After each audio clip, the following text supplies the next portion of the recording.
எல்லாருக்கும் வணக்கம். இன்றைக்கி டியூஸ்டே மார்னிங் காலையில் வழக்கம் போல் சீக்கிரமாக எந்திரிச்சாச்சுங்க. எந்திரிச்சு ப்ரஷ் பண்ணிவிட்டு கஞ்சி காய்ச்சி வச்சிடலாம் அப்படின்னு சொல்லிட்டு சத்து மாவு கஞ்சி காய்ச்சறதுக்காண்டி எடுத்து வச்சுட்டுருக்கிறேன். நான் நாட்டு சக்கரை ஆட் பண்ணிவிட்டு அதுக்கப்புறமா அதுலேயே சத்து மாவு கஞ்சி ஆட் பண்ணிவிட்டு அளவாக தண்ணி சேர்த்துக்குவேன். தண்ணி சேர்த்துட்டு இந்த மாதிரி விஸ்கு வச்சு நீங்கள் நல்லா மிக்ஸ் பண்ணுங்கள். இந்த மாதிரி விஸ்க்கு நீங்கள் யூஸ் பண்ணும்போது உங்களுக்கு கட்டிகள் சேராமல் இருக்கும். ஆக்சுவலாக அது பவுடராக இருக்கும்போது நீங்கள் கரண்டி வச்சு கிண்டுறப்போ ஒன்று கரண்டியில் பின்பக்கம் ஃபுல்லாக ஒட்டிக்கும், இல்லைன்னா கரண்டி உள்பக்கம் போய் ஒட்டிக்கும். அப்புறம் இன்னொரு ஸ்பூன் வச்சு நீங்கள் கிண்டுற மாதிரி இருக்கும். அதுக்கு பெஸ்ட்டு நீங்கள் இந்த மாதிரி விஸ்க்கு யூஸ் பண்ணிங்க அப்படிங்கன்னா லம்ஸே இல்லாமல் நல்லா ஈஸியாகவே நீங்கள் கரைச்சி எடுத்துக்கலாம். அப்புறம் நேற்றுக்கு நைட்டு என்னவோ திடீர்னு அஞ்சரைப்பட்டி கொஞ்சம் கழுவி எடுத்துடலான்னு தோணுச்சுன்னு சொல்லிவிட்டு அதை கழுவி வச்சுருந்தேன். அதெல்லாம் எடுத்து வச்சுருக்கிறேன். வெயிலில் கொஞ்சம் நேரம் காய வச்சு எடுக்கணும். அப்புறம் இது பருத்திப்பால், இது குடிப்பேன். இது காலியாகிடுச்சு, அடுத்து ஆர்டர் போட்டு வாங்கணும். இது ரொம்ப நல்லாயிருக்குங்க. அப்புறம் ஆரோவில் தண்ணி பிடிக்கலாம் அப்படின்னு சொல்லிட்டு தண்ணி பிடிச்சி வச்சுட்டா சமையல் பண்ணுறதுக்கு ஈஸியாக இருக்கும். ஸோ அதனால் தண்ணி பிடிச்சி வச்சுருக்கிறேன். இது எனக்கு குடிக்கிறதுக்கு தண்ணி. காலையில் எப்போவுமே ஸ்டார்டிங் ஒரு சொம்பு தண்ணி குடிச்சிட்டு தான் ஆரம்பிப்பேன். ஸோ அதனால் எனக்கு குடிக்கிறதுக்கு தண்ணி எடுத்து வச்சுருக்கிறேன். அதுக்குள்ளேயே இந்த பக்கம் கஞ்சி நல்லா பொங்கிருச்சு. கஞ்சி நல்லா இந்த மாதிரி நுரக்கட்டி வரும்போது நீங்கள் ஸ்டவ் ஆஃப் பண்ணிக்கலாம். அவ்வளோதாங்க, ரெடி ஆகிடும். இன்றைக்கி சாதம் நான் வடித்து தான் யூஸ் பண்ணேன். இன்றைக்கி வடித்த கஞ்சியை எத்தனை பேர் பயன்படுத்துகிறீங்கன்னு தெரியல. அதனால தான் இன்றைக்கி அதை பற்றின இன்ஃபர்மேஷன் கொஞ்சம் சொல்லலான்னு. பொதுவாக வடிக்கிற கஞ்சியை நீங்கள் தூர ஊற்றாதீங்க. இது 2-3 விஷயங்களுக்கு நீங்கள் யூஸ் பண்ணலாம்.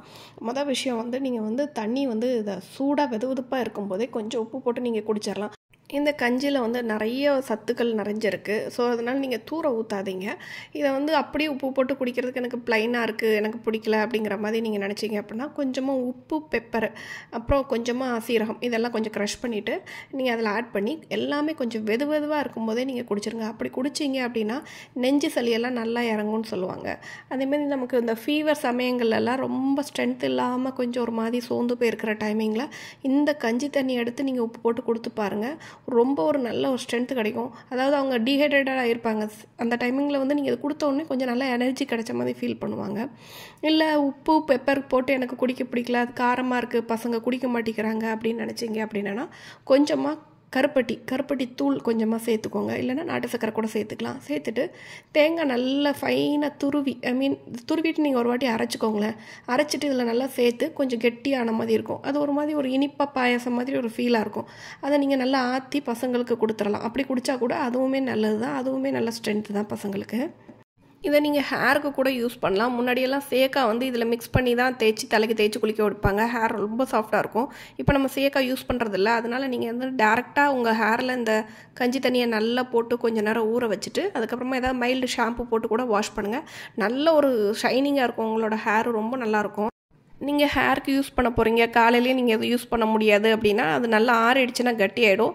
ஸோ நீங்கள் கொஞ்சம் தண்ணி ஊற்றி நீங்கள் டைல்யூட் பண்ணி வச்சிட்டிங்கன்னா கட்டியாகாது. நீங்கள் குளிக்கிற வரைக்கும் அதை யூஸ் பண்ணுறதுக்கு கரெக்டாக இருக்கும். இன்றைக்கி மார்னிங் பிரேக்ஃபாஸ்ட்டுக்கு இடியாப்பம் தாளித்து காரமாகவும் கொஞ்சம் இனிப்பாகவும் ரெடி பண்ணி வச்சுருக்கிறேன். மதிய லஞ்சுக்கு சாதம், வடித்த சாதம், அப்புறமா சிறுகிழங்கு பொரியல் வச்சுருக்கிறேன். மதிய சாம்பாருக்கு நான் முருங்கைக்காவும் பலாக்கொட்டையும் போட்டு சாம்பார் வச்சுருக்கிறேன். ரொம்ப நல்லாயிருக்கும் பலாக்கொட்டை இதில் போட்டு சாப்பிட்றதுக்கு. இதுதான் இன்றைக்கி எங்கள் வீட்டு சமையல். இந்த வீடியோ பிடிச்சிருந்தா மறக்காமல் லைக் பண்ணி, ஷேர் பண்ணி, கமெண்ட் பண்ணுங்கள். தேங்க்ஸ் ஃபார் வாட்சிங்.